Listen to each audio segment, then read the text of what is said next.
The hood's shut properly. It's all the way closed. That's just the salvage title kicking in.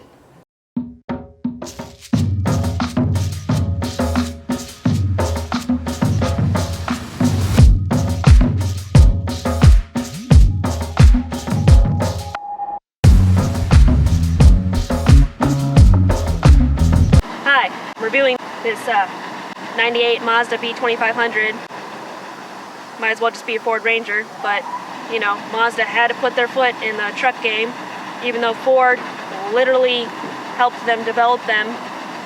Even Ford gave up on the truck business with Mazda because they were putting out the same exact truck, same price, same horsepower, same everything. But it's got a Mazda badge on it. If you think you're some type of special for buying a Mazda truck over a Ford Ranger, let me just tell you, you're not. That's what you paid for. You could have paid the same price with the Ford symbol, but instead you paid for this. I believe it has been resprayed, because I don't know who would walk off the showroom floor with that on the bottom of the truck. Mazda symbol can't even stay on. Reed obviously can't clean his own car. Building your dream car. Hopefully it's not this, because why? Looks like someone took a bottle of mustard with a paintbrush and painted on the bottom section of this truck, try and make it look nicer than it actually is. This truck weighs about 3,000 pounds. I can tell you, about 1,500 pounds is in the back and tailgate. I can also tell you, suspension's worth the crap. Then you have this Duraliner. Yeah, okay. Look at real durable. Scratch. It's all messed up. This ain't durable. This is plastic. Literally plastic. Look at that. It's coming up. They can't spend a couple more dollars and get actual good bed liner? No. They gotta go cheap. Plastic. Because that's the way to go, right, Mazda? Apparently so. Who said that the hood had to be this heavy? Huh? Someone who is 5'1" and a half, I can't even lift this. Gotta go with my tippy toes. Still, look at that. Look at the struggle. Not everybody is freaking gigantic. There's some small people too. Who's gonna accommodate to that? No one. Clearly not Mazda.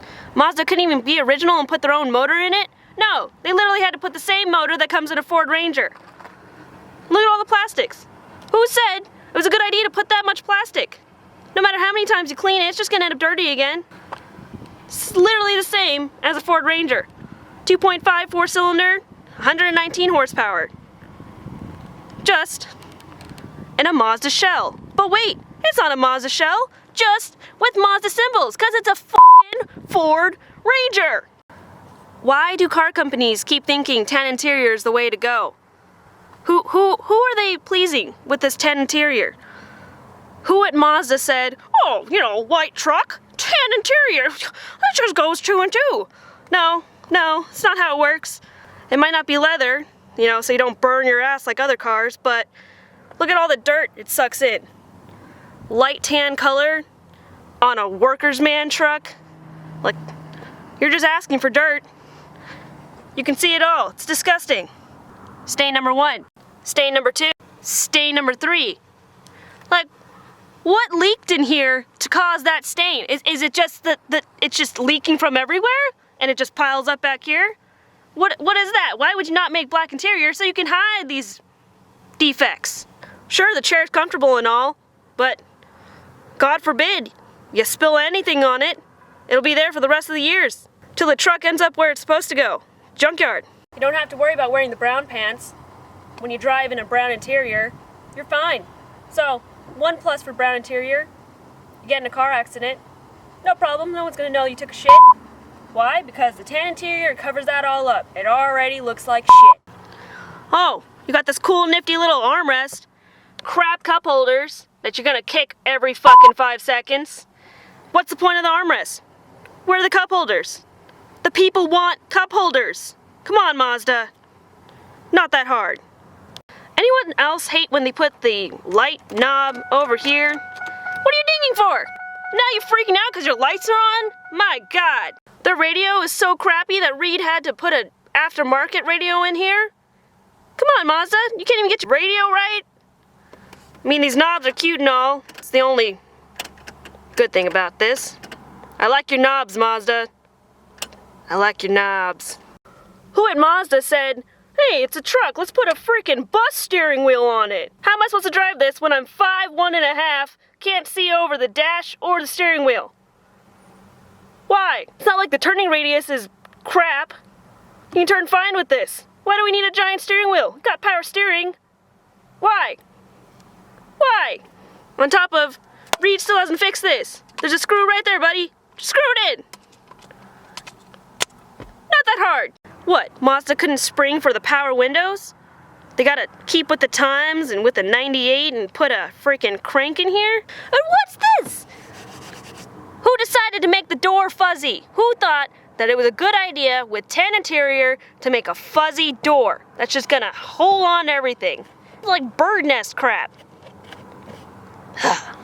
They even put the fuzzy stuff behind the seats? That's just not right. What if I ever wanted to clean this? I can't, because there's fuzzy everywhere. Anyone else hate this brake release? Come on, like, just put a normal e-brake in here. Why you gotta do the whole foot, 4 pedals? It's confusing. Not okay. Who in their right mind thought that this key release was a good idea? If they're gonna steal your car, they're gonna steal it. Oh, but you might not be able to get your own keys out because you didn't know that this existed. What if this breaks? Your keys are permanently part of the truck. No longer be able to drive your truck, sorry. Your keys are permanently in the ignition. Who thought this was a good idea? I also could care less for the key sound. I understand my keys are in the ignition. If you're stupid enough to forget your keys in the ignition, you're probably stupid enough to forget your child in the car. We're on the driving portion of the review on the Mazda truck, Ford Ranger, whatever you want to call it. As far as sitting in the driver's seat, there is quite a bit of leg room between me and the dash, which is nice, even though the seat is all the way forward. However, all of this moves together in one. So if you got someone in between, they have to go forward too, which means they're into the shifter. What's the point? Anywho, now to actually drive it.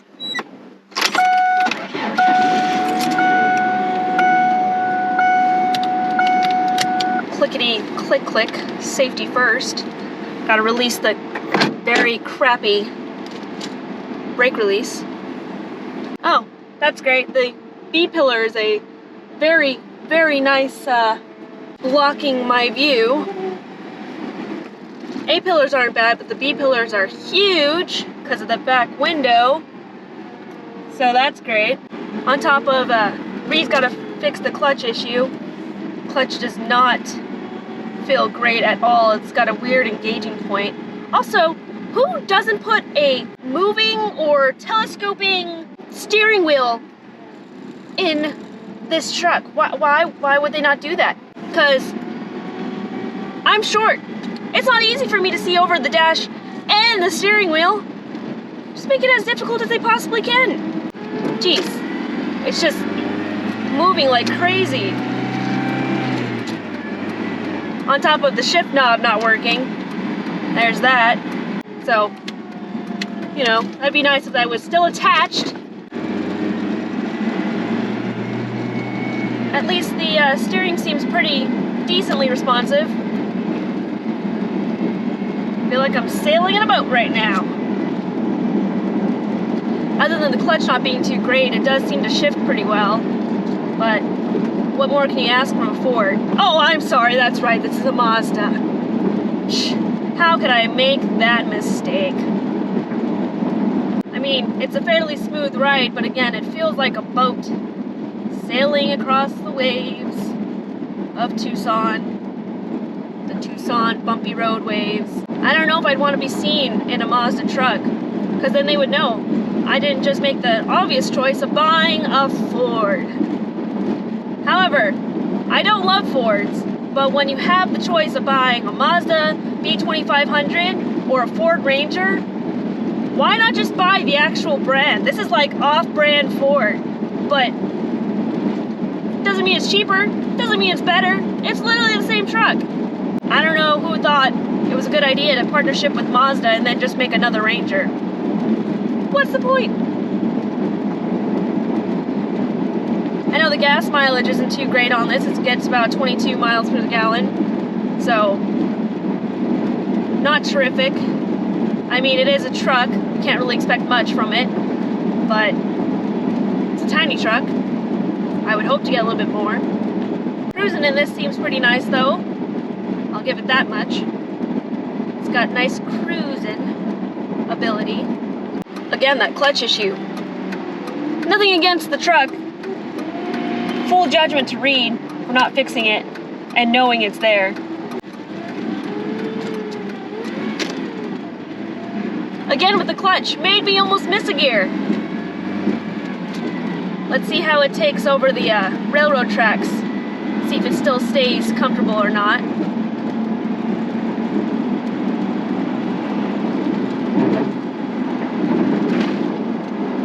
There we go.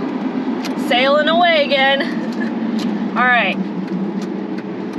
Now to see if the turning radius is good, because this is a very small road. Good thing it's got power steering, but it's not like you would need it with this ginormous steering wheel. Oh, turning radius isn't too bad. I wish it was a little tighter, but it is a truck. You can't really expect much from that. Back over the railroad crossing now. Seemed a little bit smoother. Maybe at less speed it takes bumps better. I don't know if you guys can hear that whining noise. I'm not entirely sure what that is. It almost sounds like it's crying out to be killed. It's just like sitting there, constant whining sound. So it could just be because it knows it's not as good as a Ford Ranger. I would cry too. And again, Ford Rangers aren't that good. So if you're not even as good as a not so great car, you're pretty much not good at all. It doesn't accelerate quickly. It's very sluggish. It means an only a 3,200 pound car, so it shouldn't be this sluggish. But again, it only does have about 120 horsepower. Still shouldn't be this sluggish. For the most part, going over bumps and everything, it does seem to hold its own and sail pretty nicely, but I don't know if I would want to drive this truck on a daily basis, being that it's going to be like you're sailing the ocean on the Tucson roads because of how bumpy they are. On top of the fact that I can't really see over the steering wheel currently, so hopefully nothing immediately jumps in front of me because I won't be able to know it's there. Either way, it's a generally smooth ride, but I wouldn't want to daily this constantly. Especially when it's going to be constantly whining at me or just sitting there, you know, sounds like a cat or something. That's what this is almost like. It's kind of temperamental. At times it'll make that whining noise when it's trying really hard. Other times, it's fine. Perfectly fine. Perfectly content.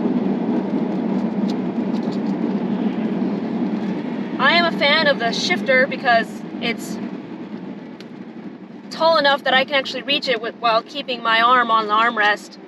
So this little concept was nicely done. The rest, just throw it out.